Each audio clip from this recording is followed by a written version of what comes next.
This week we've been talking about the Holy Spirit since Sunday was Pentecost, and so here are my thoughts on the Holy Spirit. For me, the Holy Spirit completes the Trinity.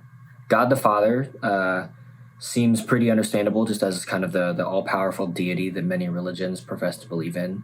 Jesus, the man, although he is God incarnate, also seems approachable. Some people just dismiss him as a human being who is a great teacher or philosopher. But for me, the beauty of the Holy Spirit is that the Spirit represents gray areas. It represents complexity. It represents a lack of black and white and hard and fast rules.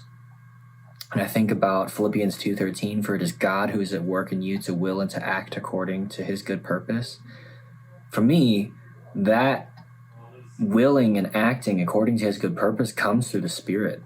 It comes from, as I study the person and the life of Jesus, as I try to understand the infinity of God the Father, my actions reflect God through the working and the empowerment of the Holy Spirit. And so in this time of chaos, in this time of heightened racial awareness, I love that the Holy Spirit is our guide and is our counselor, and that the Holy Spirit represents complexity and gray area and represents a move away from easy black and white and into an area of wrestling and into an area of goodness.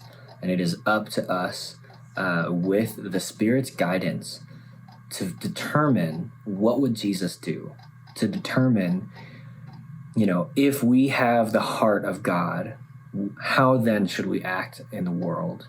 And for me, knowing that the Spirit of God is always with me is so wonderful and is so comforting. And so even though the task seems great and the challenge is daunting, I know that God has my back. And that is why I love the Holy Spirit. That is why I love the Trinity. And I'm so grateful for the gift of the Spirit in my life.